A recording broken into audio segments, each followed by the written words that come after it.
Hello and welcome back to another episode of the HRER podcast, where we delve into the world of HR emergencies and scandals. Don't forget to follow and subscribe to HRER on your favourite podcast platform. Get ready for scandalous stories, lessons learned, and a generous dose of advice for HR professionals for navigating the HR landscape. Our goal here is not just to entertain, but also to help you learn from the topics we touch on in order to save your business from its own emergency. He has recently been released from prison, having served a sentence for ...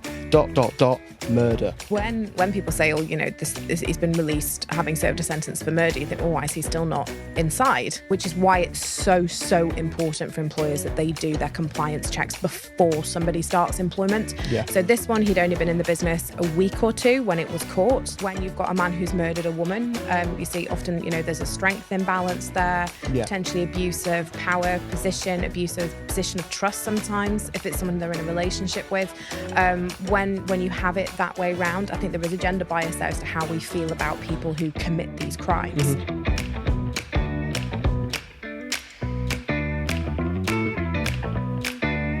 Episode 8. We're doing quite well at this podcast stuff, aren't we? That means people listen to us for nearly 4 hours, Ollie. That's crazy. To me, that's Insane, still isn't crazy. it? We got 50 something K on a TikTok, Yeah. which for me, it's a big deal. Yeah. And it's also sort of like a big thank you for people sticking with us. Yeah. And from the feedback we've had, people listen to one podcast and then they listen to another one. It's not just after. Yeah. So they like them enough to continue to listen. So I feel like we're finding a rhythm. It's good. I feel honoured. I feel happy about it. I feel like we're upskilling as well, which is a key word in the employment world, isn't it? But yeah, we've got another cracking HR crisis story to get tucked into today. And as I said to you already, this was the one, like last time, the OnlyFans one was a big one for me. Yeah. I've said that wrong, but the most interesting for me. Yeah, it's a good topic. And I remember when this one came in, and we'll sort of talk about how this one unfolded, that you couldn't quite believe it as it was unfolding. This one was it was a first for me in my career, put it that way, which doesn't happen very often. You know, we get lots of sort of... Samey. Yeah, you might think by listening to the podcast, think, you know, it's something wildly crazy every day, whereas, you know, we're pulling out kind of the most exceptional ones. Yeah. This is, one of the ones that sort of sits right at the top of the memory. Up there. I'm always curious as well, like, roughly how long ago did this happen? This one was within the last year. Oh, really Yeah, so recent. this is relatively recent. Wow. We'll start with the email itself. As always, I'll read that out. Hi, Alyssa. Remember me telling you that the guy we recruited a few weeks ago gave off a strange vibe? You may recall I suggested at that time that I thought he may have been in prison or something. Well, it turns out that he has. And not only that, he has changed his name. In brackets, a bit of social media stalking may have gone on here. When we then Googled him, he has recently been released from prison, having served a sentence for ... murder. I'm all for second chances, but I feel like he hasn't been honest with us, and the fact that he is a convicted murderer, makes me feel extremely uncomfortable. Can we get rid of him? So this is real. Yeah. This actually happened. And the very simple answer to this was yes, we could. He'd only been released from prison a number of weeks before. Oh, wow. He'd hidden his identity. Clearly, I suspect, well, we would hope, in an attempt to secure employment. Just that. Well, we don't know. Yeah. We don't know what this guy's motivations were. And it's sort of a surprising one because when people say, oh, you know, he's been released having served a sentence for murder, you think, well, why is he still not inside? You know, but actually murder doesn't always mean a whole life sentence. Whole life sentences in the UK are extremely rare. There's only a handful of people who are serving them. So we do, on rare occasions, come across people who will have served time for a serious offence such as murder, and then obviously are trying to re-enter society, trying to find work. So yes, real scenario, and this was something that we dealt with, as I say, within the last year. I feel like we're on CSI or something with this one, I really do. I can see you're excited to discuss this one. You're like, you can't sit still. There's a lot of like fidgeting going on, yeah. We'll jump right into, from the employer's point of view, I imagine they were panic stations. They were horrified. And the reason they were horrified with this one was obviously because he'd hidden it. They do have an application form where they request that unspent convictions are declared. And he had served time for murdering a woman and The office staff were predominantly female. The people who interviewed him were female. Was he in office? So he wasn't in office, he was field-based. So it's a construction company. So the office staff predominantly were female in this business. At work they are, the business is still going. And he was going out into people's homes doing snagging, fixing, that sort of thing. So they had people who would go and install things, and then they would have people who would go around and do snagging at the end, final adjustments, that sort of thing. Which, you know, the fact that one, he'd murdered a woman made the people in the office very uncomfortable, but this was someone who was going into people's homes where they were living in their homes. So it's not like a house being constructed where there's not somebody living there. By the time you're at the snagging stage, people are often in residence. And he would have access to like their address information and things like that. Addresses, the names of the people living there, and access into the home while people were in there. Which is why this company would ask for criminal record information and generally would do DBS checks. This one seemed to have slipped through the net, which is why it's so important for employers that they do their compliance checks before somebody starts employment. So this one, he'd only been in the business a week or two when it was caught, and they were sort of catching up on the admin and catching up on the compliance. And it's always our message. One, it's a legal requirement that we check right to work before somebody's first day of employment. They should have their contract of employment by day one of employment. It's a legal requirement.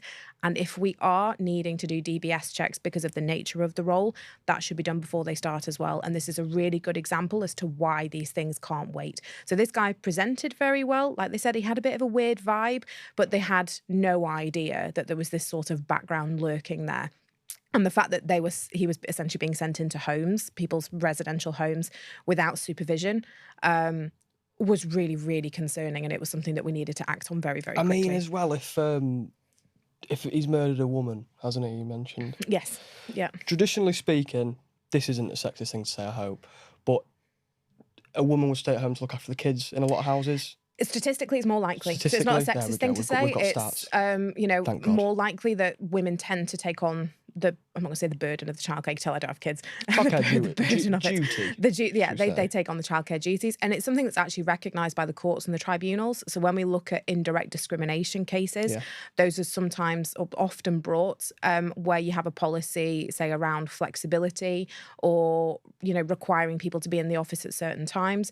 We do see women bringing indirect discrimination cases saying, well, look, women are more statistically likely to be the people who have the burden of the childcare. This is going to affect me more likely than it would a man. So it's not a sexist thing to say. It's absolutely an accepted principle that there you go, Ollie, that women are more likely to be the ones who are undertaking that role. Yeah, dangerous all sort of things considered. Yeah.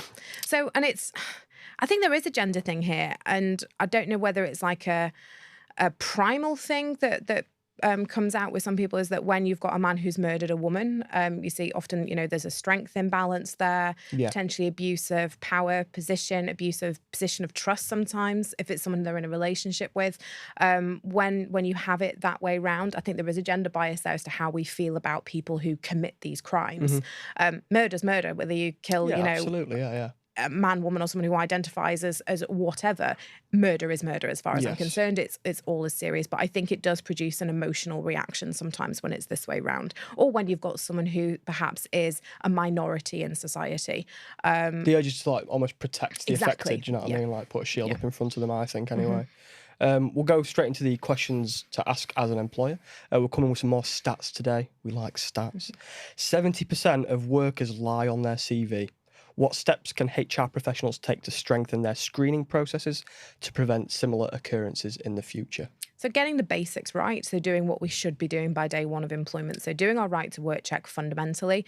ID checks as well are people who they say they are. And if it's a role that dictates background checks, that we do the DBS checks, and that all of that is done before day one. Now, what went on in this case is a bit of social media stalking, because there were people in the office saying, you know, when he's coming in at the end of the day with his timesheets, there's a bit of a weird vibe off him. We don't quite know who we're dealing with here. Did you have anything more on that? Or was it just like that was that was literally all they said. Vibe? They just said that there was a bit of a strange vibe. He had a bit of a strange way about him. And what they said is when they realised what was going on and what the background was, they said the penny kind of dropped that he appeared very institutionalised. he'd been Oh, inside for a okay. very, very long time. Okay. You know, at the point he was employed, I believe he was in his early 60s. So he had served a long sentence and then come out. Jeez. So the strange vibe that they said they'd picked Yeah, up yeah. on was that he was very institutionalized. His social skills were clearly impacted. Yeah, yeah. He was not used to being out and about in the world, and certainly not in, you know, a traditional employment environment. So it was that led to them doing a bit of social media stalking, which I'm not necessarily saying the right way to go about it, but it's a way that employers do catch people out in a lie sometimes, Yeah. is through taking the information that they've got and then finding independent ways of verifying it. So it's not unusual. I'm not saying it's necessarily the best way of going about it. A decent interview process where Yeah. you're going through someone's CV with them, talking to them about gaps on CVs, because this gentleman would have had a substantial gap on his Oh, CV. unless he lied for like, we're going to say like minimum 10 years, do you reckon he spent inside? Minimum. I believe it was 20 plus. Oh, It was a Christ. long stretch. I don't know the intricacies of the exact sentence, but he'd spent a long time And inside. do you know did he lie about his employment? You Apparently assume so, yeah. You assume so, Yeah. don't you? But again, reference checking, asking for, even if, you know, these days people aren't necessarily always willing to give a reference, but just confirm this person was employed by you. Yeah, It yeah. doesn't even need to be, you know, that they turned up on time, or, you know, how was their character? Did you employ this person? Were they there? Would have rooted this one out pretty quickly. Mm-hmm. And ID checks. So this person was using a different name, which it was a term of his release that he was not allowed to hide his identity. Oh. So with this one particularly, the fact that he was going by a different name, I believe was using potentially forged ID, which again on an ID check, It's illegal anyway, isn't it? it's illegal. But had they gone through the basic checks, there were several things that would have tripped up this guy that would have meant then that he wouldn't have entered their employment. So what employers can do is something that's maybe less extreme than this, is making sure that we've got solid recruitment processes, that we are checking references, that we're asking the right questions at interview. Yeah. Gaps on CVs or short appointments aren't necessarily a red flag. You get people who are sometimes specifically recruited for their skills. They deal with a project and they move on, they go to another job. It could be that someone is, you know, specifically looking to enhance certain skills. They exhaust them in a certain place, move on. So it can be seen as a positive. We don't take necessarily gaps when people might be traveling or having kids or short appointments as a negative. We just want to confirm that they have worked where they say they have, so that we know that, you know, that the information that they're giving us is true. You need to trust the information, don't Exactly, you? And what's coming from the employee in that situation. Second question from an employer. Is it illegal to not hire an employee based on an offence? You mentioned there, and you have mentioned like spent versus unspent convictions. So Yes. can we go into that a little bit more perhaps on that? Sure. So the rules changed in 2023 around this. If somebody has served a prison sentence of, I'm going to check my notes, more than 4 years, then that conviction is live for 7 years once they are released from prison. Okay. So once that sentence has been completed, it's then a 7-year period that they have to declare it for, which may seem quite short when you're looking at some of the more serious offences. But ultimately, the way the UK law sees it is you serve your time, you have to declare it for a period, and then after that, you are essentially allowed to legally lie. If a conviction has been spent, if you are going into a role that doesn't require either a standard or an enhanced DBS check, so you're not working with children, you're not working with vulnerable people, you are allowed to legally lie about. I don't know how I feel about that. And a lot of people don't. The reality is, so if you have got someone who has a spent conviction and they're super honest and they disclose it to you, so you might have someone who says, look, you know, in my teens, I was a bit of a tearaway. I got done for robbing the corner shop. It's been spent off my record for 10 years, lived a clean life ever since. And if an employer prejudices somebody for that and decides not to recruit them, then it's unlawful under the Rehabilitation of Offenders Act. Okay. The ability to prove that that's why you didn't get a job is very, very difficult. Yeah, absolutely. It's quite easy for an employer to say, oh, his skills weren't where we wanted them to be, or actually there was a candidate who performed better. It's a vague thing, isn't it? It's vague. it's very difficult to be. And I've certainly, in the years I've been doing this, I've never come across a claim where someone's successfully pursued a claim to say that they've been unlawfully prejudiced because of spent criminal convictions. Okay. It may well have happened, but like I say, I've not come across it. If someone has a spent conviction, an unspent conviction, sorry, so where it's live and they have to declare it, you are allowed to prejudice against them. You Okay. are allowed to say, no, That's like serious stuff, we isn't it? consider that it makes you unsuitable for the Yeah, role. So in this instance, this individual should absolutely have declared that. And actually the application form asks, do you have any unspent convictions? They all do. Like when you're applying for jobs, it's like, have you got any convictions? Yeah. You get a lot of that, like tick boxes, yes, no, Exactly. generally, isn't it? So he'd tick no. Yeah. So absolutely A lied, you know, he'd lie. spent 20 years in prison for Big murder. old lie. And in this role as well, that would have shown on a DBS check. And because he was going into homes where children could have been present and vulnerable elderly people potentially, it would have shown on an enhanced or standard DBS check. Yeah. But they didn't, the business didn't do it. They didn't do it by the time he started. So they put it in after he'd started. So it wasn't that they didn't do it, it's just they were late doing it. Did it come back before they found... So they found out who he was before the result came back. Oh, they kind of redeemed themselves a little bit then. Ish, but as a matter of principle, DBS checks shouldn't be seen as just administration. We should be doing it before somebody starts, even if it delays them starting. Because in this situation, the company could have ended up in really, really hot water. Cost of recruitment as well. Cost of recruitment, and you know, candidates can get frustrated sometimes. Why can't I start? I'm ready to start. You know, it's the paperwork's on the employer to get out there and to do it. You know, if there were a system that would enable you to do it and say, oh, I don't know, less than 10 clicks, then it'd be a no-brainer, wouldn't it? It would be, yeah. But it's not just administration. This is essential compliance. So, for example, with a right to work check, if you don't do those and you employ somebody who doesn't have the right to work in the UK, you could be facing a fine of tens of thousands of pounds and potentially imprisonment. It is really serious. There can be criminal offences for directors of businesses that don't do this properly. It would be... So who would go prison? Would it be the director of the business or the HR person? Potentially director of the business. They've got legal responsibility for the business. So it's really, really serious. And actually, you know, a quick Google search will show you that the fines are real, that they can, and they stack up, particularly where you've got people who are maybe recruiting lots of people at one time. So I think there was a business in the later part of last year that was fined over £100,000 because the right to work checks hadn't been done and people didn't have the right to work in the UK. So that's just a right to work check, never mind a DBS check where you're putting someone who's fundamentally unsuitable in a role where they could come into contact with vulnerable people. And we've shown in the past that people have been really stung by it. Was it Ian Huntley? There was no background check done there, and he murdered 2 little girls. It's absolutely essential that these things are done, because ultimately, as an employer, could you sleep at night knowing that you would put someone... He was a caretaker at a school, wasn't he? He was. But could you sleep at night knowing that you'd put someone in a position where they're able to reoffend because background checks... Well, you'd never forgive yourself, would you? Exactly. So in this situation, it was caught nice and early. No harm was done. The change of name and the fact that he tried to hide his identity was reported to his probation officer, and I believe he was recalled to prison. Can't be lying. It's fraud, isn't it? Is that fraud if you lie about your own identity? Identity fraud? Potentially. I'm not a fraud lawyer, but yeah, it doesn't sound right. I've heard that Yeah. on films, I think, identity fraud. But again, with conditions of release, often where you've got someone who has been convicted of something serious like this, there's a condition that they're not allowed to essentially hide their identity. They can't just kind of erase their past in that way. So in this, it was considered to be a breach of his probation and he was recalled to prison. Your past follows you around. This is true. Third question, as an employer, what strategies can HR professionals employ to rebuild trust with both employees and the public? So in this situation, the office staff were horrified. And felt that there was a breach of trust between them and HR, because they said, well, how could you put us in this situation where we could potentially be at risk?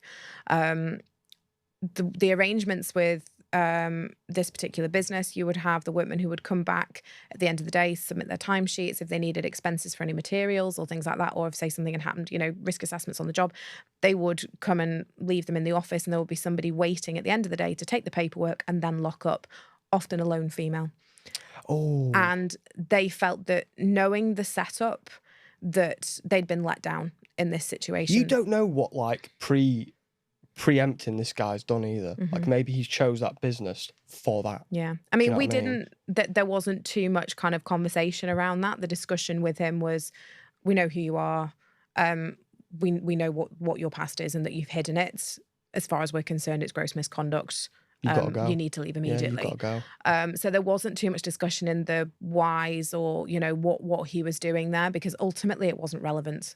He'd lied about his identity. Fundamentally. Yeah, we didn't need Yeah. that information. It was, we needed him off the premises. Yeah, yeah. But in terms of rebuilding that trust with the other staff, then it was being really clear, look, these are now steps that will not be broken going forward.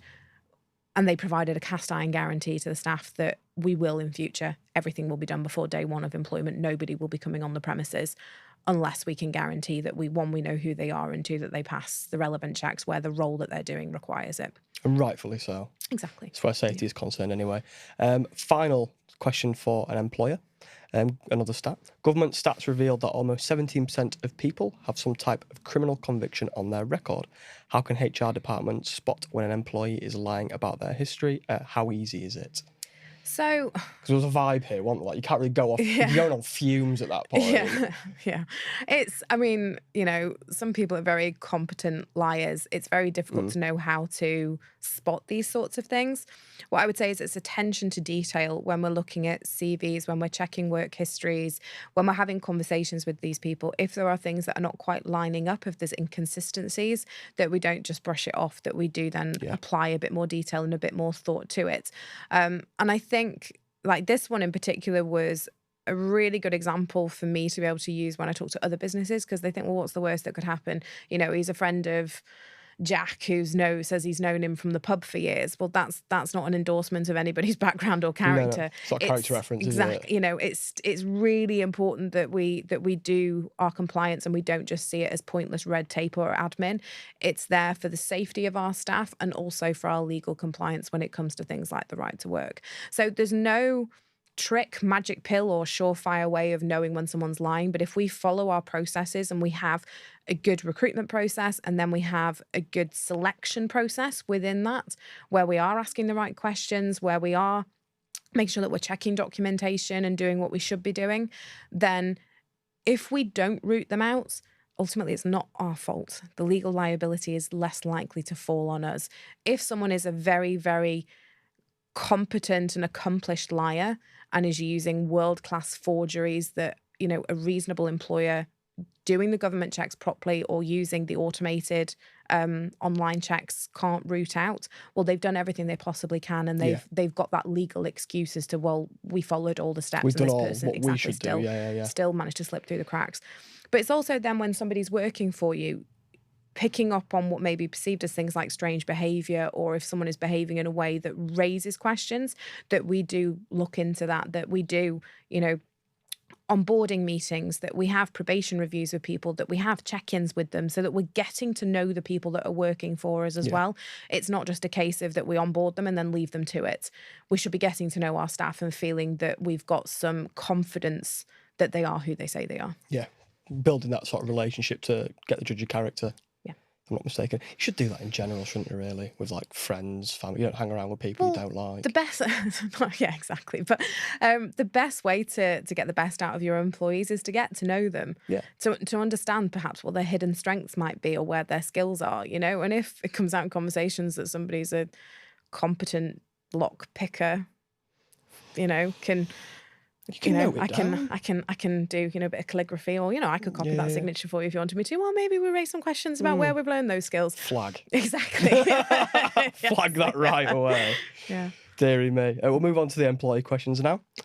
Is it better for a candidate with a criminal history to proactively disclose their background during the hiring process? So, is it better for them to be honest? So if somebody's got unspent convictions, then they're going to have to disclose them if they're asked about them.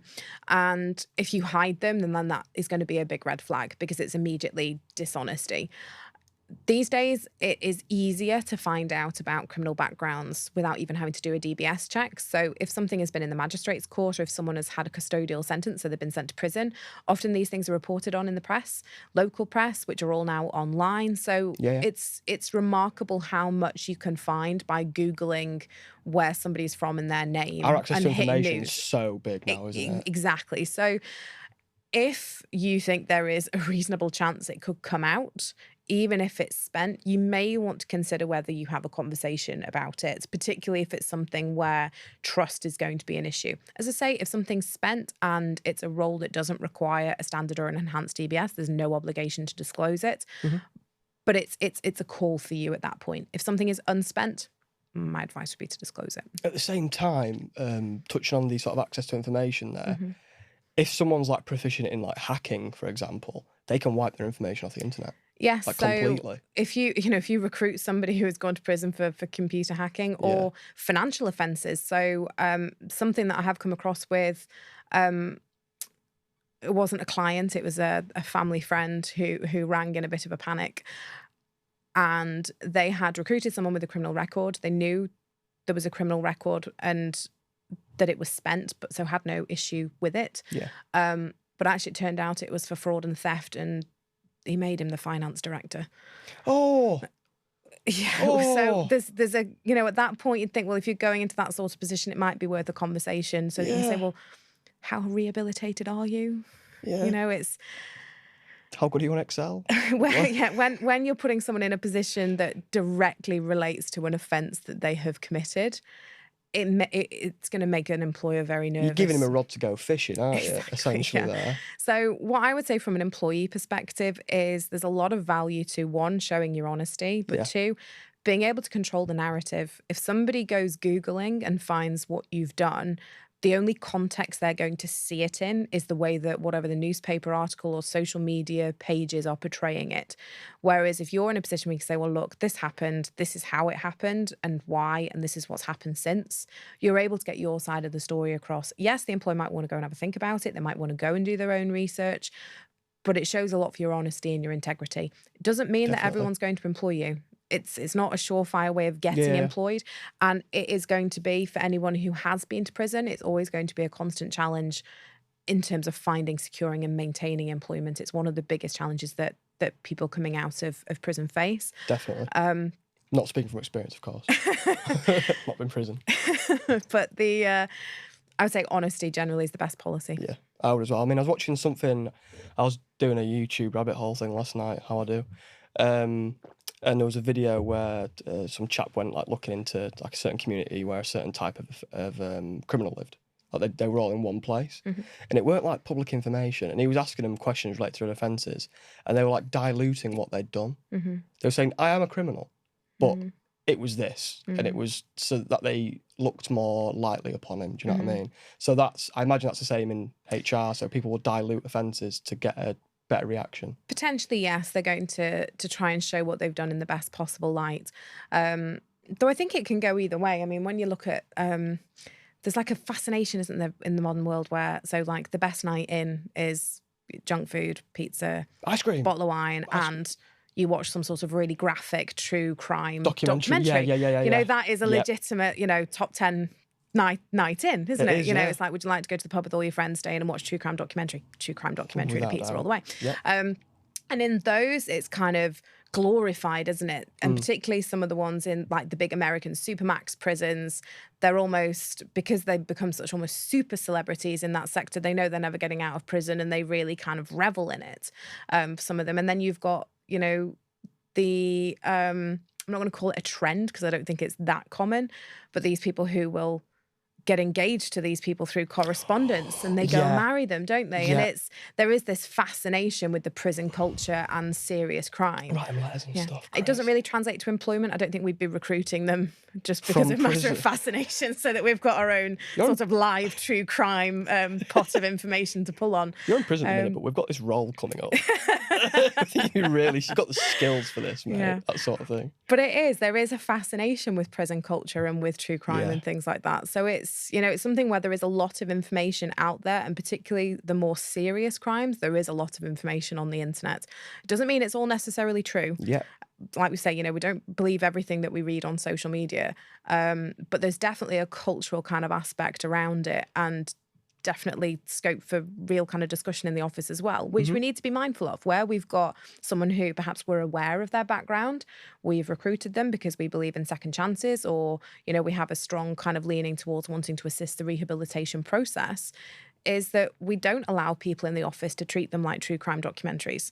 No, they're not a research study, Yeah, are exactly. they, You as know, it's such? not an office pet. It's No. it's someone who is trying to rebuild their life, and we give them the space and the time to do that because the employer has trusted them. Yeah. So there's so many different kind of social layers to this Yeah. as well that makes it a really fascinating topic. They might unravel though. Like if in a nice way, like if someone is in the office and they've been there for a year, they got comfortable, they might choose themselves to talk about it and disclose it. Exactly. And then Yeah. that's like it's almost like it's a bridge, isn't it? Yeah. It's like an olive branch, say, like Yeah. sort of And build that actually, relationship. depending on the sector that you're in as well, it can be a really powerful narrative where you've got someone who has turned their life around. And it's not necessarily uncommon for these people who, turn it into something really positive, going out into schools, colleges, doing workshops, working with young people around the prevention of crime and stopping that sort of thing early on, or how to get out of those situations. Those are some of the most valuable people to our society because they've lived it, experienced it, come out the other end, and they're, trying to now prevent it the other side. So, those people are so valuable, and people Yeah. have real skills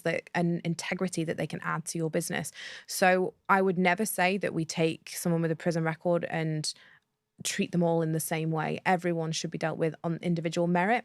This situation that we had here, where we've had someone who's committed a serious crime, or the most serious crime arguably, and lied about it, we can be as judgmental as we like. Yeah. They've been fundamentally dishonest. But there's a big distinction between that section of people who've perhaps come out of prison and those who are making a really positive contribution to society. Definitely, I would agree. Second question from an employee standpoint. Given the current highly competitive job market, how can someone with a criminal record improve their employment prospects?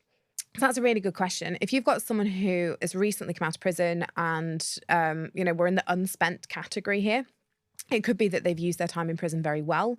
People can get degrees, qualifications whilst they're in prison. They can learn new skills. Taking that and finding within there the new skills that you've acquired, how you can be a positive influence on a workforce and something that you can bring, is definitely something that you can lead with when you're in an interview. So being honest about your background, but actually this is how I've turned it into something that's positive. These are the skills that I've learned, and this is what I think I can bring to your business. So being proactive about it rather than, trying to hide it and mitigate your story as much as possible, is find those skills that are going to be really useful. It is always a challenge for people coming out of prison to even get a foot in the door and get an interview. There's prejudice, isn't there, everywhere? Yeah, but there's lots of organisations and charities that work with people coming out of prison as part of the rehabilitation process and to help to try and get them into work. Sometimes it might be voluntary work that people do, but it's important to kind of cast the net wide, see what support and help is out there for people who are really, engaged in this rehabilitation path and want to make that positive contribution to society. There are a lot of them, like people going to prison, and I said this to my mate the other day, like I don't think it'd be that bad. You'd have a lot of peace and quiet, could read a lot of books, a lot of research, and I was kind of joking. Yeah. Have you read too much John Grisham?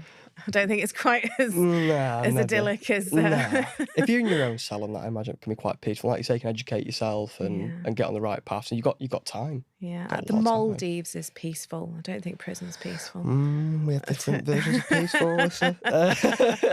Last one, as an employee, should the responsibility fall on the employer if they fail to conduct thorough background checks before hiring?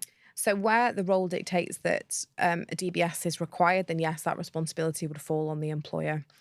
If an employee is proactively hiding it, so making it very difficult for those checks to be done, so for example, changing address details, so not giving current address or date of birth, or, changing their name, then the responsibility is going to shift. But also, if we can't verify somebody's identity, then and we can't do a valid DBS check because of it, we shouldn't be letting them into the role until we can verify who somebody is. We've got proof of who they are. And if it's a role that requires a DBS check, that we have done that.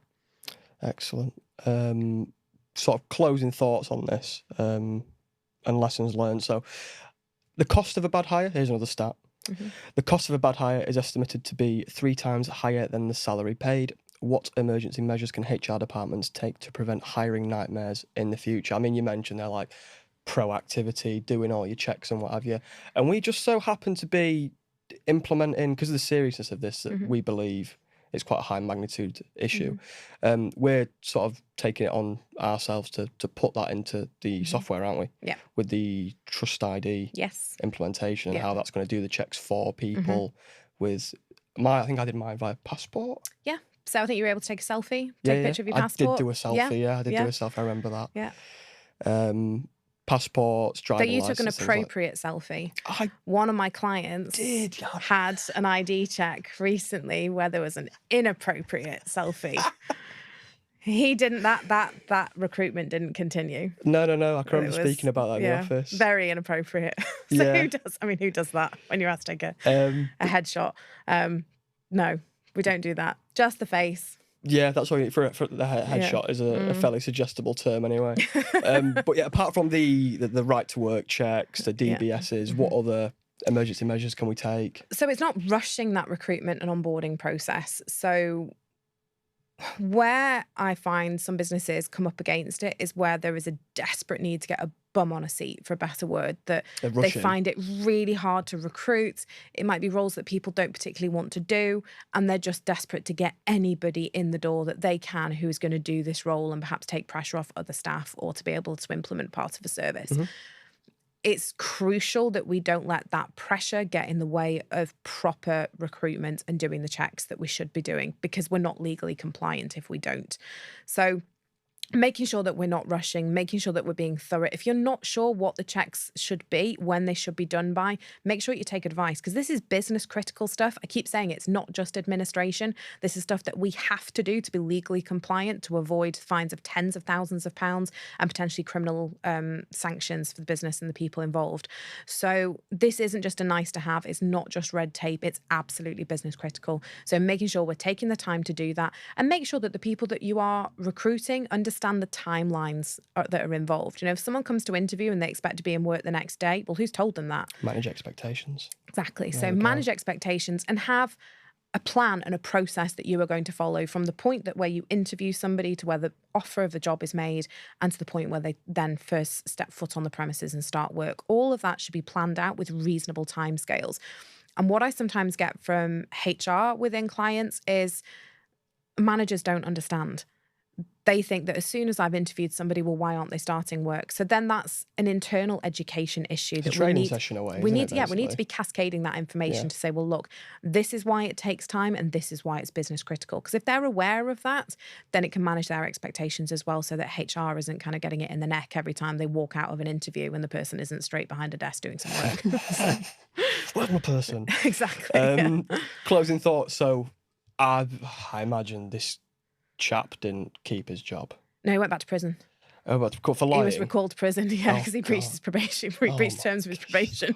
So because he had tried to change his identity, and he lied about so a lot of things. He was reported to his probation officer and he was recalled to prison. Do you know how long for? Are you at liberty to say how long for? I don't know. We didn't go down that rabbit hole. I would have just asked out of curiosity. But thankfully, no harm done. And like I say, yes, I believe he's still inside. I don't believe he's walking amongst us. So walking amongst us. Yeah. Sounds very very gothic. Yeah. We're talking about murder. It is. It doesn't get much more gothic, does it? Isn't it? Yeah. Very gothic topic. Yeah. That gothic topic concluded. Yeah. I think we've done quite well. There was a lot to discuss. A lot covered on the checks and the compliance areas. And yeah, I think did we take potentially a very hot topic and make it very administrative and very boring? Who knows? Oh, we've done that again, have we?